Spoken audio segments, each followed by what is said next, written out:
한겨레 사면 기사입니다. 제목은 소방방재청장 차장 사실상 경질됐다라는 내용인데요.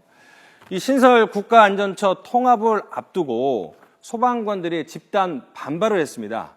여기에 소방방재청장과 차장, 즉 넘버 1, 2 수뇌부가 대응을 제대로 못했다.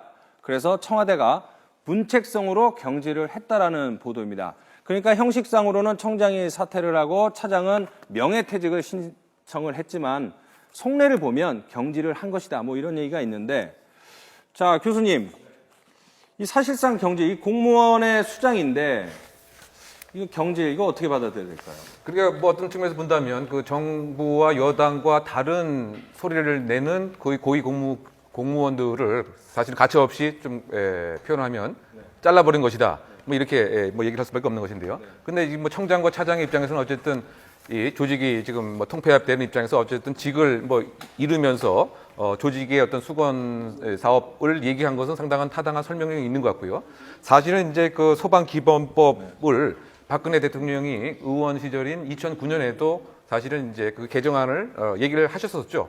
즉 바꿔 얘기하면은 이 국가직과 어떤 지방직의 어떤 공동 책임으로서 소방 업무를 하는 것이 타당하지 않느냐. 뭐 그런 측면에서 본다면은 지금 이 사안을 좀 더 스태프들이 좀 더 면밀하게 검토를 해서 대통령의 입만 쳐다보는 복지 부동적 측면보다는 좀 다른 안을 한번 제시해 볼 필요가 있는데 그 근거는 이겁니다. 지금 우리가 안전에 관한 것을 이 사회의 가장 중요한 화두로 삼고 있지 않습니까? 그렇다고 봤을 때 소방 공무원은 결국 우리의 안전에 관한 질을 담보하는 가장 그 나침판인 것이죠. 그래서 그 재정에 있어서 여러 가지 문제가 있더라고 하더라도 안전은 적절한 투자가 있었을 때만 그 답으로서 우리에게 그 돌아옵니다. 그런데 지금 현재 그 예산도 상당히 그 적고 더군다나 그 지휘 구조가 이제 이중으로 되어 있는 거죠. 즉 4만 명의 소방 공무원인데 국가직은 불과 한 300명 남짓이고 나머지가 다 이제 지방직이다 보니까 지휘권이 예를 들면 이제 지자체가 이제 임명을 하고 대부분 그 소방관들은 또 예산에 있어서도 상당히 편차가 심하기 때문에 어느 지역에 있는 그 소방관은 가 건물에 이렇게 설치된 데서 근무를 하고 또 이불 속에서 뭐 이렇게 근무하는 이런 데도 있고 말이죠. 그래서 이것을 안전이라고 하는 국가의 국정 운영의 한 방향으로서 좀 더 표준화하고 시설과 장비를 보완하는 이런 그 방향이 적절하지 않는가 그런 생각이 듭니다. 자, 일단은 저희 화면 왼쪽 보면 자진 사퇴냐 경질이냐, 이건 이제 보는 시각에 따라서는 다릅니다. 형식상으로는 사퇴를 했고 그다음에 명예퇴직을 신청했기 때문에 내부에서는 사실상 경질 아니냐 이런 얘기가 있기 때문에 그 뭐 논란이 있기 때문에 저희가 단정적으로 얘기하기는 좀 힘든 상황인데, 어쨌든 이 사건을 떠나서 본질적인 문제가 공무원 수장이, 공직에 있는 수장이 정부 방침에 어긋나는 행동을 한다. 그러면은 그것을 용인을 해야 될지 아니면 다른 목소리를 낸다고 바꿔야 될지, 그 부분에 대해서는 어떻게 생각하세요? 꼭 이 사례뿐 아니라. 정부가 하는 방침과 다르게 가는 수장은 글쎄요, 국민들이 봐서도 아마 정부를 따라가지 않는 수장을 해임을 하거나 뭐 좌천을 시킨다든지 하는 어떤 문책성 징계를 할 때 국민들도 받아들일 것 같아요. 그러니까 사실상 그 임명을 받아서 고위 공직자가 됐는데 자꾸 그 정부 방침에 어긋나는 엇박자 행보를 이어가면 사실은 국민 입장에서는 불안할 수밖에 없고 돈키호테 같다는 생각도 들지만, 또 어떤 경우에는 조직의 어떤 그 이해관계를 대변하기 위해서 수장이 자기 목소리를 내는 것도 또 용인될 수도 있을 것 같다는 생각도 들어요. 일단 고위직 공무원이 사표를 낼 때는요.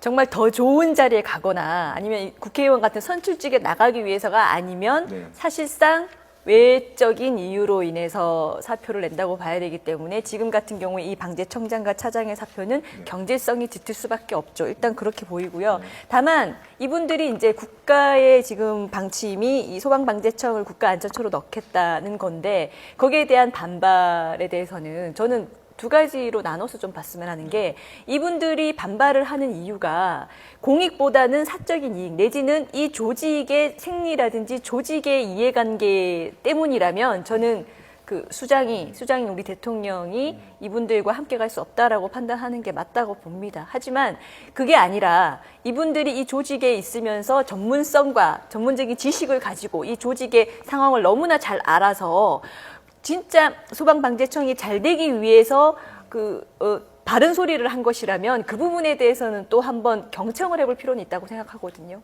그렇죠. 경청을 할 필요는 있는데 어쨌든 그 세월호 참사 이후에 신설되는 국가안전처에 이제 소방방재청을 흡수를 시키고 통합을 하는데 네, 알파고 기자 할 말 있습니까?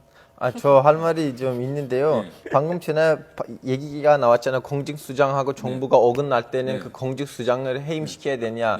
그럼 해임시키는 거 어느 나라나 볼 수 있는 현상인데 그렇죠. 어느 정도 공직수장하고 정부가 대립하느냐 그 임계점이 너무 중요합니다. 임계점이? 예, 그거는 너무나 조그마한 어긋나도 수장하는 잘리는 상황이면 진짜 뭐라고 해야 그 국민의 지지를 받아들일 수가 없어요. 더군다나 조직도 정부랑 이제 갈등을 가지니까 국가가 움직이는 데 있어서 많은 장애가 생길 거고 거기서 제일 중요한 거 제 눈에 띄는 거는 뭐냐면 지금 원래 정부가 조직이랑 어긋날 때 거기 있는 수장들을 잘릴 때는 맨 윗부터 시작하고 아래로 내려가고 어딘가 멈추는 상태인데 여기 보면 일단은 조성환 소방차장이 명예퇴직을 했는데 다음 날 이제 남상호 정장이 사표를 낸 거잖아요. 네.